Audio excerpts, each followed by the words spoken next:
आइए आज हम बात करते हैं फिर एक्सपेंडिचर में। तो एक्सपेंडिचर क्या होता है और इसके कुछ मैंने क्लासिफिकेशन किए हुए हैं, यानी टाइप्स की बात करेंगे, कैपिटल रेवेन्यू और डेफर्ड रेवेन्यू। तो क्या एक्सपेंडिचर क्या होता है, सबसे पहले इसकी बात करते हैं।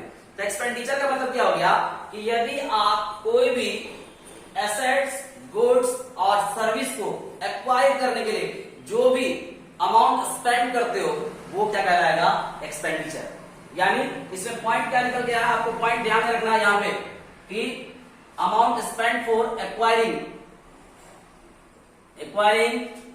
एसेट्स, गुड्स और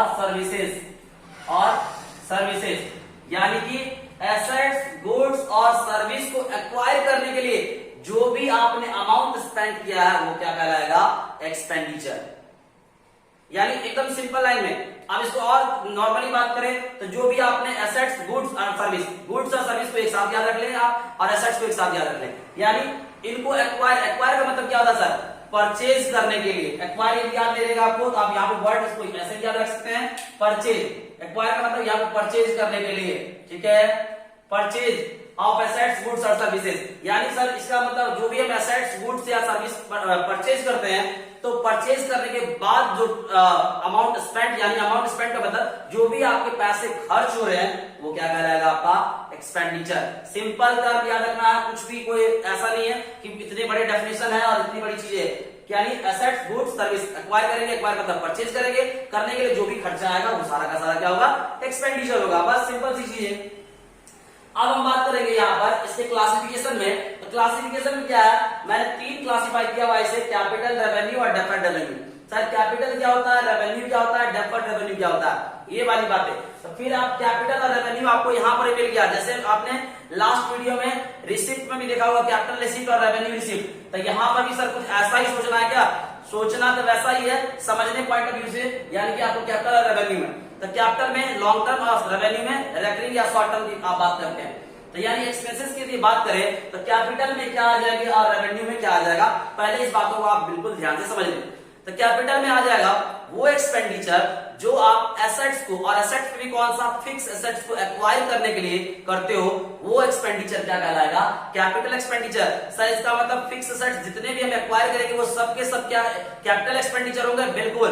तो अब आप जैसे आपने रिसिप्ट में पढ़ा था कि जितने भी आप फिक्स एसेट्स को यदि आप सेल करोगे उससे जो अमाउंट रिसीव होगा वो कैपिटल रिसिप्ट होता था, सेम उसी तरह यहाँ पर जब आप फिक्स एसेट्स को एक्वायर करोगे या परचेज करोगे तो उस समय जो एक्सपेंडिचर होगा वो कौन सा एक्सपेंडिचर होगा बच्चे, कैपिटल एक्सपेंडिचर। सर ये बात तो लगभग सिमिलर चीजें है, हाँ बिल्कुल सिमिलर है। इसलिए आप जस्ट इसके पीछे वाला वीडियो भी देखेंगे तो आपको कैपिटल और रेवेन्यू वाले कंसेप्ट के बारे में थोड़ा बहुत पता लग जाएगा।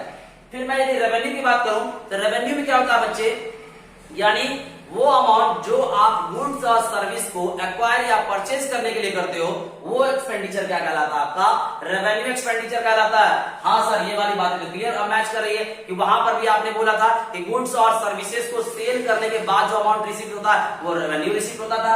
यहाँ पर आपने बताया कि गुड्स और सर्विसेज को एक्वायर या परचेज करने के लिए जो भी एक्सपेंडिचर करना पड़ता है वो हमारा रेवेन्यू एक्सपेंडिचर होता है। तो सर यहाँ पर भी रेकरिंग वाला रेकरिंग वाला लॉजिक लगेगा, बिल्कुल लगेगा। अब आप ध्यान से समझो, जो आपका कैपिटल होगा जिसमें आप फिक्स एसेट्स परचेज करते हो, तो क्या कोई business daily fix assets purchase करती है, नहीं बच्चे, डेली नहीं। अब आप एग्जांपल समझो, जैसे मान लेते हैं कोई भी क्या कहते हैं कंपनी है, कोई भी ऑर्गेनाइजेशन है, कोई भी बिजनेस है, जैसे उसमें कोई फिक्स एसेट्स का कोई एग्जांपल लेते हैं, जैसे मान लेते हैं मशीनरी। तो कभी भी बिजनेस डेली बेसिस पे मशीनरी परचेज नहीं करती है या डेली बेसिस पर मशीनरी सेल आउट नहीं करती है। तो यदि डेली बेसिस पे नहीं कर रही है तो वो क्या चीज हो गई, नॉन रेकरिंग। यदि वो डेली बेसिस पे जो चीजें होगी करेगी वो क्या कहलाएगा, रेकरिंग। तो डेली बेसिस पे वो क्या करती है, या तो गुड्स या तो सर्विस का सेल आउट करती है या फिर एक्सपेंडिचर करती है। यदि सेल करेगी तो रिसिप्ट में कवर हो जाएगा, यदि यहाँ पर एक्वायर करने के लिए या परचेज करने के लिए जो खर्चे करेगी वो क्या कहलाएगा, आपका रेवेन्यू कहलाएगा। तो आपको बातें क्लियर हो रही होगी। यहाँ पर ये कैपिटल में बाय नेचर में क्या गया, नॉन रेकरिंग, और इसमें क्या गया, रेकरिंग। तो आप अगर एग्जाम्पल वाइज याद रखेंगे, एग्जाम्पल में यदि मैं बात करूं तो यहाँ पर आ जाएंगे आपके कैपिटल वाले में आ जाएंगे परचेज ऑफ फिक्स्ड एसेट्स अब आपको फिक्स एसेट्स की भी बातें पता लग गई होगी तो ऑटोमेटिकली आप पता लगा लेंगे क्या क्या चीज आ जाएगा। सर फिर भी कोई एग्जांपल बता दीजिए। आप जैसे मान लीजिए कि आपने फर्नीचर परचेज कर लिया, आपने बिल्डिंग परचेज कर लिया, आपने क्या कहते हैं फिक्सर परचेज कर लिया, आपने कोई लॉन्ग टर्म क्या कहते हैं सॉरी मशीनरी खरीद लिया, आपने प्लांट खरीद लिया। ऐसे जो भी फिक्स एसेट्स के अंदर हमारे आते हैं उन सबको यदि आपने परचेज किया हुआ है तो वो सब के सब आपके क्या होंगे, कैपिटल एक्सपेंडिचर होंगे। तो अब आपको बस पॉइंट क्या याद रखना है, फिक्स एसेट्स एक्वायर किया यानी परचेज किया, उसके लिए जो भी खर्चे होंगे वो आपको कैपिटल। अब इसके अंदर आप चाहे तो जितनी मर्जी एग्जांपल आप ले सकते हैं क्योंकि आपको फिक्स एसेट्स वाली बातें पता है। यानी आप इन दोनों पॉइंट को सिमिलरली भी याद रख सकते हैं कि यदि आप परचेज ऑफ एसेट्स करते टाइम यानी परचेज ऑफ फिक्स एसेट्स जो भी करते हैं उस समय जो भी खर्चे होते हैं वो कैपिटल आपके एक्सपेंडिचर, और यदि सेल ऑफ कोई फिक्स एसेट्स है तो वो आपके कैपिटल रिसिप्ट, जैसा कि मैंने लास्ट वीडियो में आपको बताया था। तो यानी ये वाली बातें आपको कैपिटल वाली बातें समझ में आ रहा है। कैपिटल एक्सपेंडिचर यानी एसेट्स को एक्वायर, और एसेट्स में कौन सा फिक्स एसेट्स को एक्वायर करने के लिए जो भी एक्सपेंडिचर होगा वो हमारा कैपिटल एक्सपेंडिचर होगा।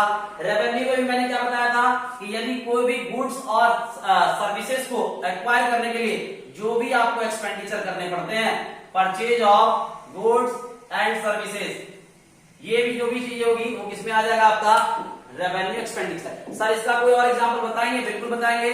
और इसके अंदर एग्जांपल आ जाएगा जैसे मान लीजिए कि आपने रेंट पे किया, रेंट पेड किया, सैलरी पेड करी, सैलरी पेड करा, इलेक्ट्रिसिटी बिल पे करा, इलेक्ट्रिसिटी बिल पे करा।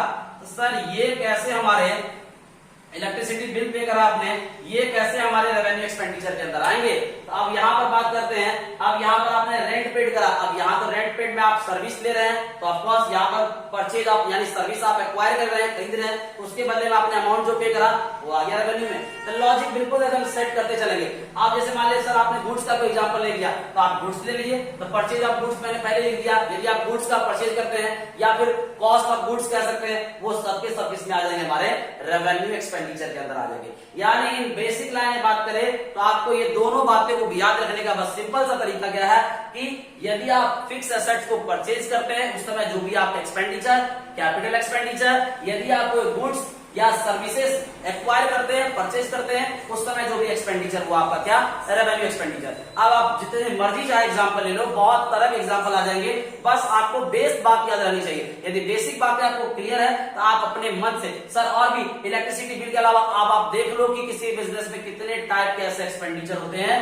जो कि बाय नेचर में रेकरिंग होते हैं, वो रेवेन्यू एक्सपेंडिचर में हो जाएंगे, और बाय नेचर में यदि नॉन रेकरिंग होते हैं आपके कैपिटल एक्सपेंडिचर हो जाएंगे।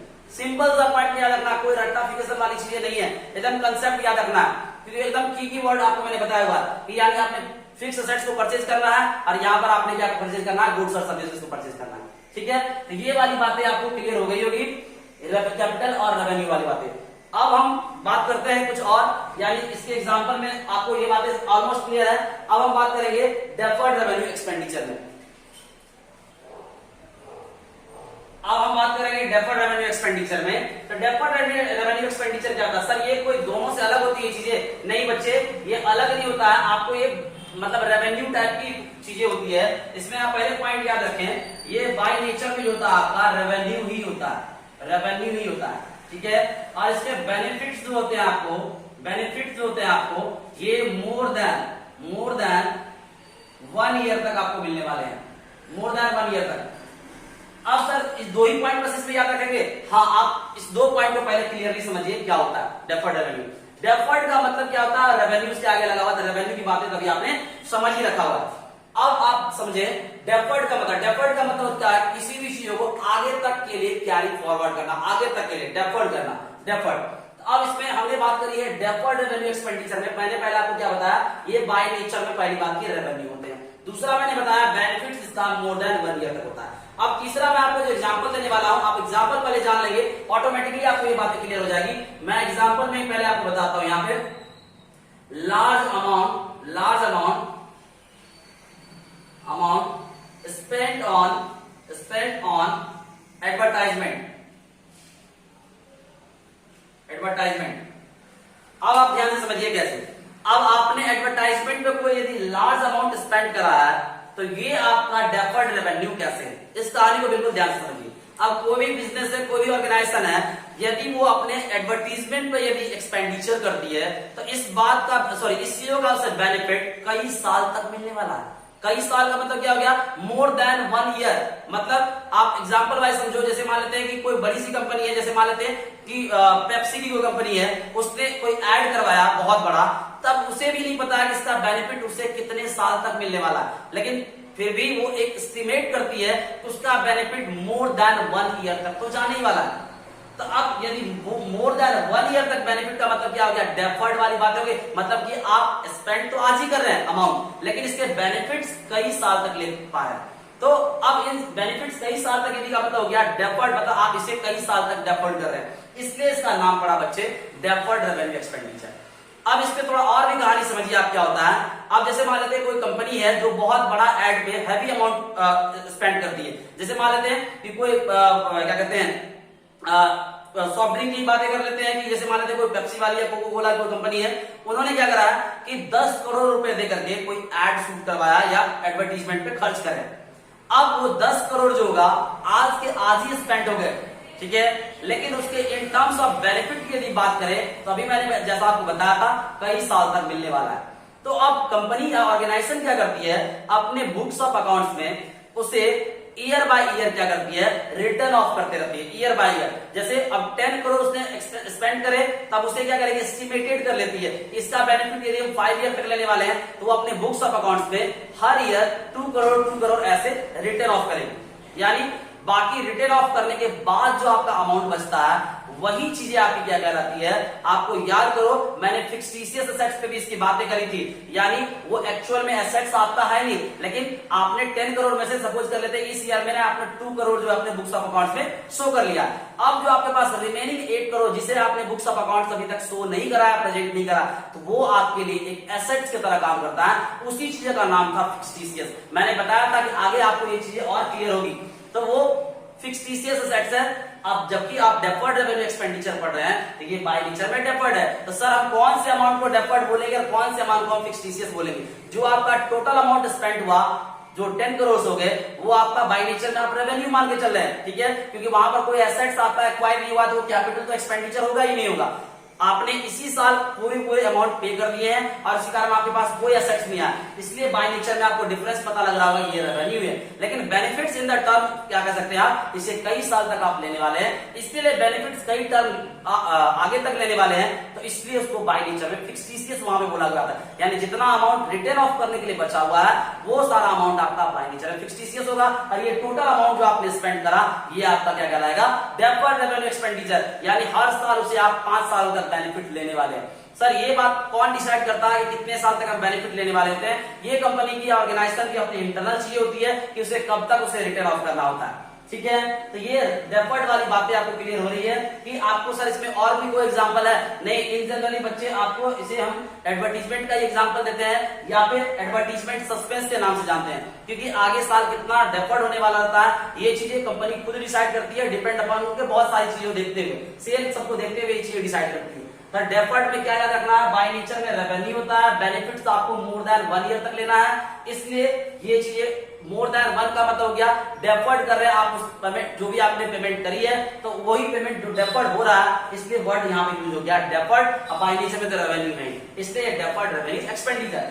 अब इन समरी में बात करूंगा, एक बार मैं तीनों पॉइंट को फिर से रिकॉल करवा दूं। कैपिटल में क्या था बच्चे, कैपिटल एक्सपेंडिचर, जो भी आप फिक्स एसेट्स को एक्वायर या परचेज करने के लिए एक्सपेंडिचर करते थे वो हमारा कैपिटल एक्सपेंडिचर होता था। रेवेन्यू में यदि बात करें, जो भी गुड्स या फिर सर्विस को एक्वायर करने के लिए जो भी एक्सपेंडिचर करने पड़ते थे वो हमारा क्या होता था, revenue expenditure. Deferred revenue expenditure मैंने क्या बताया, बाय नेचर में ये रेवेन्यू होते हैं, इसका बेनिफिट्स आपको मोर देन 1 ईयर तक मिलने वाला होता है। और इसके अंदर एग्जांपल वाइज यदि मैं बात करूं, मैंने एडवर्टीजमेंट का एग्जांपल दिया। तो ये 3 बातें आपको एक्सपेंडिचर के क्लासिफिकेशन में याद रखने हैं, एक्सपेंडिचर के टाइप्स में आपको याद रखने हैं। आई होप आपको ये एक्सपेंडिचर वाली बातें क्लियर हुई होगी। यदि और भी किसी को कोई भी डाउट्स रह जाते हैं, कोई और पॉइंट्स आपको रहते हैं कि सर ये क्या होगा, कि ये कैपिटल है, रेवेन्यू है, डेफर्ड है, तो आप कमेंट बॉक्स में आप कमेंट करके बता सकते हैं। तो आज हमने एक्सपेंडिचर वाला टॉपिक को कंप्लीट कर दिया है। अब आगे की वीडियो में कुछ और भी टर्म्स हैं, हम उसकी बात भी करेंगे। Thank you.